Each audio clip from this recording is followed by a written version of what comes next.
ছোট, বাসন রাখতে অসুবিধা হচ্ছে, তাহলে অবশ্যই এইভাবে টুথপেস্টের খালি প্যাকেট ব্যবহার করতে পারেন বাসন রাখার জন্য। সেলাই করতে কি খুব অসুবিধা হচ্ছে, তাহলে অবশ্যই একটি নেল কাটারের ব্যবহার করুন, সেকেন্ডের মধ্যেই সেলাই করে নিতে পারবেন জামা কাপড়। জিন্সের প্যান্ট বা লেগিংস পরার আগে কখনো আপনারা পায়ে পলিথিন পরে দেখেছেন? কেন আমরা পায়ে পলিথিন প্যান্ট পরব জিন্স প্যান্টের পরার আগে বা লেগিংস পরার আগে? আমাদের বাড়িতে যে এই ধরনের প্যান্টগুলো থাকে, সে বড়দের হোক বা ছোটদের প্যান্ট, অনেক সময় দেখবেন প্যান্টটা হয়তো ঢেলা হয়ে যায় বন্ধুরা বাচ্চাদের। আর বাচ্চাদের সবসময় বেল্টও পরানো হয় না, ঢেলা হয়ে গেলে সমস্যা। আর এই ধরনের প্যান্টের কোনো কোমরে দড়িও থাকে না, কিন্তু তখনই কিন্তু আমাদের সমস্যার মধ্যে পড়তে হয় যদি প্যান্টটা ঢেলা হয়ে যায়। এরকম সমস্যা আমাদের অনেকের ক্ষেত্রেই হয় যে প্যান্টটা দেখা যাচ্ছে ঢেলা হয়ে গেছে। তখন কি করে আপনারা প্যান্টটাকে টাইট ফিটিংস করবেন? কোনো রকম কাটিং করার প্রয়োজন আপনাদের পড়বে না। কি করতে হবে এই দেখুন। সবার প্রথমে এখানে যেখানটায় প্যান্টটাকে হাফ করা রয়েছে, আমি এখানে নিয়ে নিয়েছি সুতো।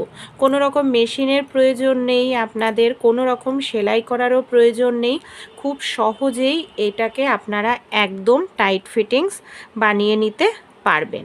এর জন্য এই দেখুন, আমি একদম যেখানটায় জয়েন্ট রয়েছে সেই জায়গা দিয়ে প্যান্টটাকে এইভাবে কিছুটা অংশ, আর কিভাবে সেলাই করছি দেখুন, এইভাবে সেলাইটা একটু বাঁকা মতো করে করতে হবে।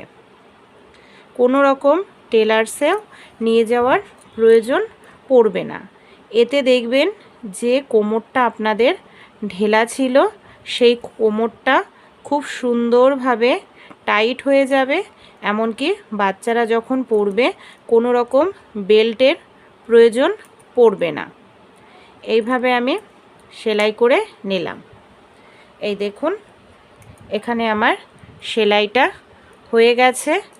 আর কতটা অংশ দেখুন সেলাই হয়েছে, আর এটা কিন্তু সেলাইটা বাইরে থেকেও বোঝা যাচ্ছে না। এবার আমি এই জায়গাটাকে কেটে নিলাম। এই দেখুন, বাইরে থেকেও কিন্তু কোনোভাবেই বোঝা যাচ্ছে না যে এটাকে আমরা সেলাই করেছি। তাই জয়েন্টের জায়গা থেকে এইভাবে সেলাই করলে একদম ফিটিংস হয়ে যায়, আর টেলার্সেও অনেকটা পয়সা দিতে লাগে না। যে এই ধরনের কানেরগুলো পরে থাকি বন্ধুরা, অনেক সময় দেখবেন এই ধরনের ভারী কানের আমরা যখন পরি, আমাদের কানের অনেকটাই প্রেশার পড়ে ছিদ্রটায়, যার কারণে কানের ছিদ্রটা দেখা যায় বড় হয়ে যায়। আর একবার যদি কানের ছিদ্রটা বড় হয়ে যায় বন্ধুরা, তখন কানেরটা পরলে আর ভালো করে মানায় না। কিন্তু দেখবেন কানের যখন পরা হয় এইভাবে ঝুলে থাকে কানেরটা, ঠিকঠাক মতো সেট হয় না। দেখতে কিন্তু ভীষণ বাজে লাগে যদি ঠিকঠাক মতো সেট না হয় কানের। তাই এই সমস্যা যদি হয়ে যায় যে কানের ছিদ্রটা বড় হয়ে গেছে, কিভাবে সমস্যাটা সমাধান করবেন? এখানে আমাদের নিয়ে নিতে হবে সেলোটেপ। প্রত্যেকের বাড়িতেই কিন্তু সেলোটেপ থাকে বন্ধুরা, সে আপনারা যে কোনো সেলোটেপই নিতে পারেন। এখানে আমি লাল কালারের সেলোটেপ নিয়েছি, যেহেতু কানের পেছন দিকটা থাকবে তাই কোনোভাবেই কিন্তু বোঝা যাবে না। এই দেখুন, আমি দুটো আঙুলের মাঝখানে এটাকে সেট করেও দেখাচ্ছি। এইভাবে যখন আপনারা সেলোটেপটা লাগাবেন কানের, তারপর আপনারা সেলোটেপটার মধ্যে ছোট্ট করে ছিদ্র করে নেবেন। ছিদ্র করে নিয়ে কানেরটা পরবেন। এই দেখুন, কানেরটা কিন্তু এখন আর আমাদের যে খুলে খুলে বেরিয়ে আসছে তা কিন্তু আর হবে না। সুন্দর কানেরটা একদম কানের পাতার সঙ্গে আটকে থাকবে। যেহেতু সেলোটেপের মধ্যে আঠা রয়েছে, তাই কানের ছিদ্র যদি বড়ও হয়ে যায়, যাদের কানের যেখানে ঢোকানো হয় সেই জায়গাটায় এই টিপসটি ফলো করবেন। আগে সেলোটেপ লাগিয়ে নেবেন পেছনে, কানের পেছনের দিকে সেলোটেপটা লাগাবেন, তাহলে আঠার সাহায্যে টাইটভাবে আটকে থাকবে আর খুলে বাইরে বেরিয়ে আসবে না। ছাড় দেওয়ার জন্য আমরা প্রত্যেকেই কিন্তু এই ধরনের ফুল ঝাড়ুগুলো ব্যবহার করে থাকি বন্ধুরা। কিন্তু দেখবেন বর্ষাকালে কি হয়, ফুল ঝাড়ুটা ধুয়ে দিলে সহজে শুকাতেও চায় না। আরও একটি সমস্যা হয়, বর্ষাকালে হয়তো মেঝোতে খাবার দাবার থাকলে সেটা ফুল ঝাড়ু দিয়ে ঝাড় দিতে গেলে হয়তো দেখা যায় খাবারের টুকরো থাকে, বা ফুল ঝাড়ুটা কোনোভাবে ভিজে গেলে কিছুটা অংশ, এর ফলেই কিন্তু দেখা যায় পিঁপড়ে ফুলঝাড়ুতে বাসা করে, এমনকি ফুলঝাড়ুর মধ্যে দেখা যায় ডিম পেড়ে দেয়। তাই রোজ রোজ যদি ফুলঝাড়ুটা ধুয়ে দিই শুকাতেও চাইবে না, এমনকি ফুলঝাড়ুটাও খুব তাড়াতাড়ি কিন্তু নষ্ট হয়ে যাবে। তাই এই যে পিঁপড়ে তাড়ানোর জন্য আপনারা কি করবেন, রোজ রোজ ধোয়ার কোনো প্রয়োজন নেই, ফুলঝাড়ুর মধ্যে দিয়ে দিন হলুদ। এইভাবে আপনারা সামান্য পরিমাণ হলুদ নিয়ে ফুলঝাড়ুর মধ্যে দিয়ে দিন। তারপর হলুদটাকে এইভাবে দিয়ে কিছু সময়ের জন্য ফুলঝাড়ুটাকে রেখে দিন।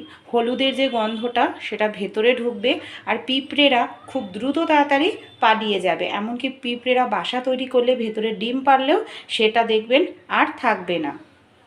এরপর 10-15 মিনিট পর ফুলঝাড়ুটাকে এইভাবে ঝেড়ে ফেলুন, দেখবেন কত সুন্দর পরিষ্কার পরিচ্ছন্ন হয়ে যাবে, জীবাণু ব্যাকটেরিয়াও চলে যাবে, আর ফুলঝাড়ুটা জল দিয়ে ধোয়ারও প্রয়োজন পড়বে না। ভালো লাগলে আইডিয়াটি ট্রাই করে দেখবেন। জিন্সের প্যান্ট বা লেগিংস পরার আগে কখনো আপনারা পায়ে পলিথিন পরে দেখেছেন? কেন আমরা পায়ে পলিথিন প্যান্ট পরব জিন্স প্যান্টের পরার আগে বা লেগিংস পরার আগে? আমরা যে এই ধরনের লেগিংস প্যান্ট পরি বন্ধুরা, বা জিন্সের প্যান্ট পরি, প্যান্টগুলো দেখবেন অনেকটাই টাইট থাকে বন্ধুরা, সহজে এটা আমাদের পায়ে ঢুকতে চায় না। আর যদি ভেজা পা থাকে তখন কিন্তু এই সমস্যাটা আরও বেশি দেখা দেয়, আটকে আটকে ধরে, সে জিন্সের প্যান্ট হোক বা লেগিংসের প্যান্ট। তাই আপনারা যে কাজ করবেন, হয়তো কোথাও তাড়াহুড়ো রয়েছে, পা ভেজা বা ঘামের পা, তাই সেকেন্ডের মধ্যেই পরে নিতে পারবেন। এই দেখুন, আমি একটি পায়ের মধ্যে সবার প্রথমে পলিথিন পরে নিলাম।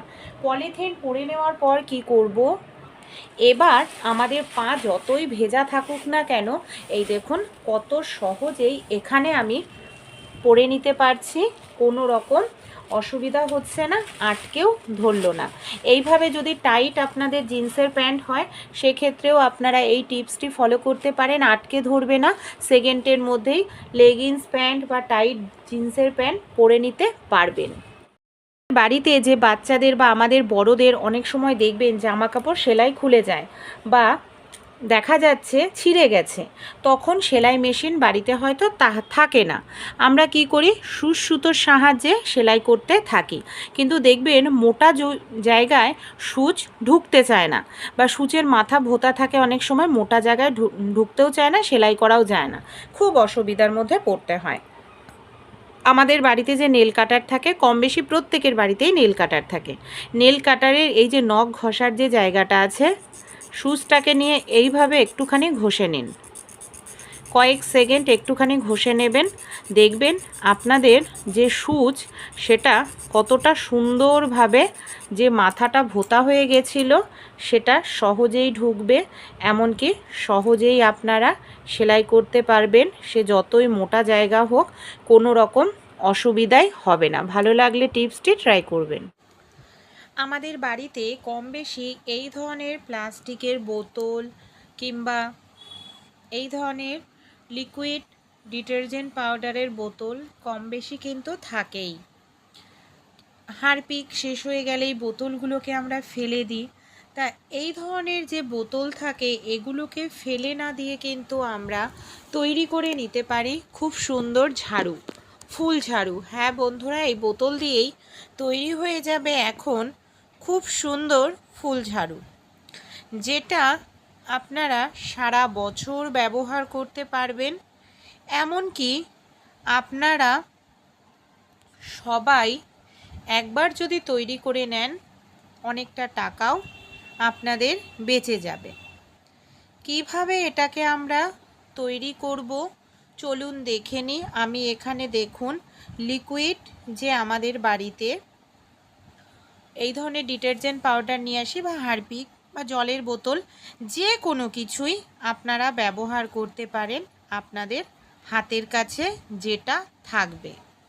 আমি এখানে লিকুইড যে ডিশওয়াশ থাকে সেটার নিচের যে অংশটা আছে, নিচের অংশটাকে দেখুন এইভাবে সমান করে কেটে নিচ্ছি। নিচের অংশটাকে আমাদের ভালো করে সমান করে সবার প্রথমে কেটে নিতে হবে।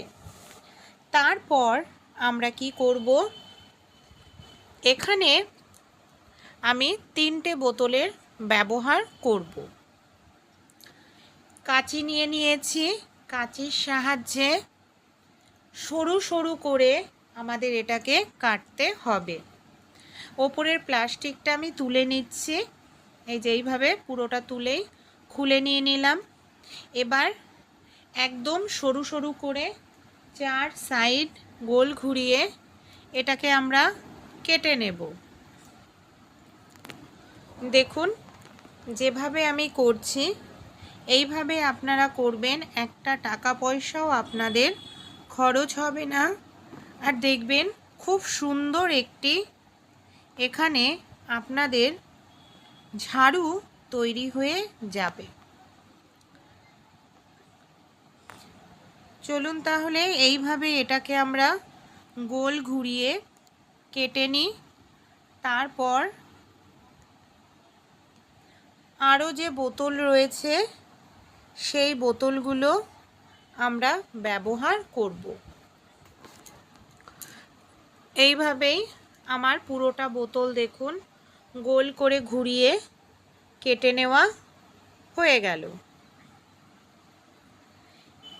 ঠিক সেম একইভাবে হারপিকের বোতলের নিচের অংশটা কেটে নেব। তারপর এইভাবে সরু সরু করে সাইড থেকে ঘুরিয়ে আমরা কাটতে থাকব। অলরেডি দেখুন এখানে আমি কিন্তু কেটে রেডি করেও নিয়েছি।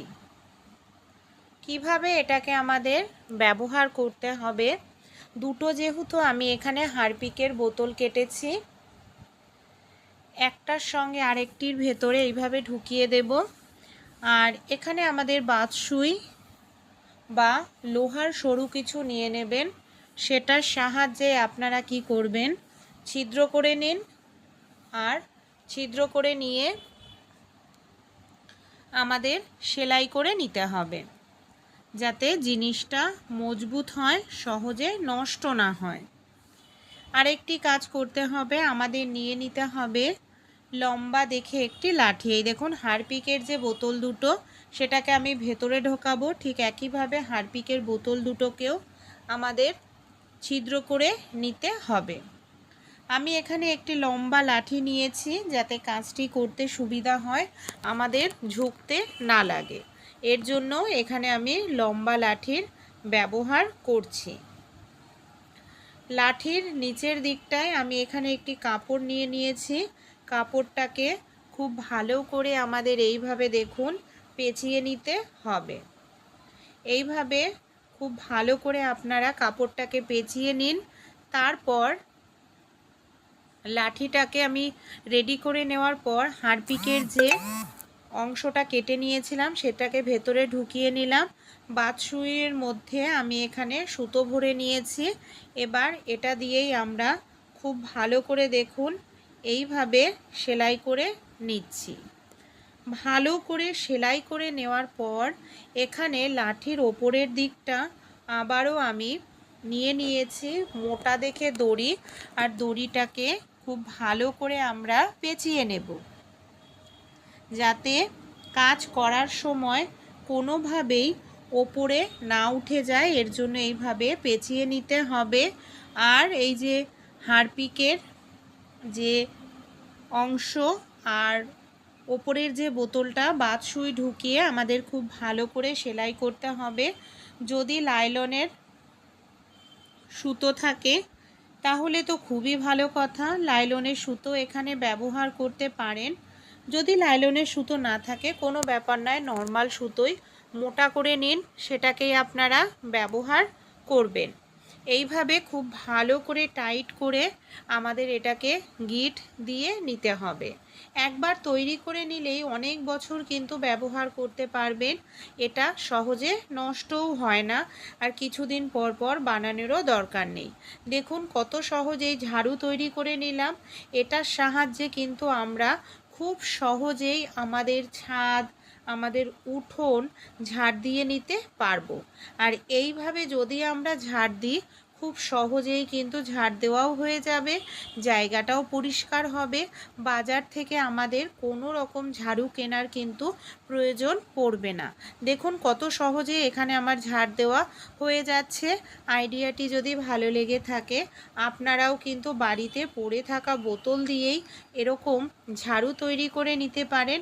এমনকি আপনাদের টাকা পয়সাও খরচা হবে না, ঘরবাড়িও দেখবেন সুন্দর পরিষ্কার থাকবে। ভালো লাগলে পেস্ট শেষ হয়ে গেলে আমরা ফেলে দিই এই ধরনের প্যাকেটগুলোকে। তা এই ধরনের যে প্যাকেটগুলো আছে ভুল করেও না ফেলবেন না। এই ধরনের প্যাকেটগুলোকে আমরা কিন্তু কাজে লাগাতে পারি, কারণ এই যে এই ধরনের প্যাকেটগুলো খুব মজবুত হয় আর এর ভেতরে দেখবেন সামান্য পরিমাণ কিন্তু টুথপেস্ট থেকেই যায়। তা এখানে আমি এইভাবে সবার প্রথমে ছোট ছোট করে টুকরো করে নিলাম। দুটো কাজে দেখুন ব্যবহার করতে পারবো। এই যে এর মধ্যে গায়ে একটু একটু টুথপেস্ট লেগে থাকে, সামান্য পরিমাণ জল নিয়ে নিয়েছি, সেই জলের মধ্যে আমি প্যাকেটগুলোকে ধুয়ে নিচ্ছি। সেইটাকেও আমরা কাজে লাগাবো। এই দেখুন থেকেই যায় এগুলো। তা এখানে আমি ফেলে না দিয়ে এই জলটাকে কাজে লাগাতে পারি। আর এই প্যাকেটগুলোকেও কাজে লাগাবো যেটা কাটলাম। সবার প্রথমে এখানে যে টুথপেস্টের জলটা রয়েছে আমি এখানে একটি স্প্রে বোতল নিয়ে নিয়েছি। স্প্রে বোতলের মধ্যে এই জলটাকে ভরে নিচ্ছি। এই যে জলটাকে ভরে নিলাম। চলুন এটাকে কি কাজে ব্যবহার করি আমরা আগে। বাড়িতে যে আয়না থাকে এই আয়নাগুলোকে পরিষ্কার করার জন্য এই যে টুথপেস্টের জলটা এটাকে আমরা কাজে লাগাতে পারি। দেখুন আমি স্প্রে করে দিলাম সবার প্রথমে এইভাবে। তারপর কি করব, কোনো কাপড় দিয়ে মুছে নিলেই আয়নাটা একেবারে চকচকে হয়ে যাবে। দেখুন আয়না বা আমাদের যে জানলাগুলো আছে কাচের, সেই জানলাগুলোকেও আমরা পরিষ্কার করে নিতে পারি সহজেই। দেখুন কতটা সুন্দর পরিষ্কার হলো। এইভাবেও কিন্তু আপনারা ব্যবহার করতে পারেন বন্ধুরা। আশা করছি আপনাদেরও কাজে আসবে টুথপেস্টের খালি এই যে প্যাকেটের এই জলের অংশ। এখানে যে আমরা টুথপেস্টের খালি প্যাকেটগুলোকে নিয়েছি দেখুন, এগুলোকে কি করব, একটার সঙ্গে একটা আমাদের এইভাবে ভালো করে জয়েন্ট করে নিতে হবে সেলোটেপের সঙ্গে। এখানে আমি সেলোটেপ নিয়ে নিচ্ছি আর সেলোটেপের সঙ্গে এইভাবে খুব ভালো করে জয়েন্ট করে নেব যাতে এটা না খোলে। এখানে দেখুন আমি এইভাবে জয়েন্ট করে নিয়েছি। এবার এটাকে আপনারা চাইলে এরকম ঝুলিয়েও নিতে পারেন বা এইভাবে দেয়ালে আঠার সাহায্যে আটকে নিতে পারেন, আপনাদের যেটা সুবিধা হয়। যে কোনো রান্নাঘরের দেয়ালে আপনারা রান্নাঘরের যে কোনো দেয়ালে সেট করে নিন। তারপর আপনাদের যে রান্নাঘরের ছোট ছোট জিনিসগুলো, এই যে চামচ, এই ধরনের খুন্তি, এমনকি গ্রেটার, এই ধরনের জিনিসগুলো খুব সুন্দরভাবেই রাখতে পারবেন। এমনকি এই ধরনের চিমটা, দেখুন ছোট্ট জায়গার মধ্যে কতগুলো জিনিস রাখছি। এইভাবে দেখুন আপনারাও রাখতে পারবেন। আর এই জিনিসগুলো সুন্দরভাবে গোছানো থাকবে। আপনারা চাইলে এরকম আরও কিছুটা এইভাবে লম্বা বরাবর করে টুথপেস্টের প্যাকেটগুলো কেটে নিয়ে লাগিয়ে নিন, তার মধ্যে আরও হাতা খুন্তিও রাখতে পারবেন। ভালো লাগলে আইডিয়াটি ট্রাই করে অবশ্যই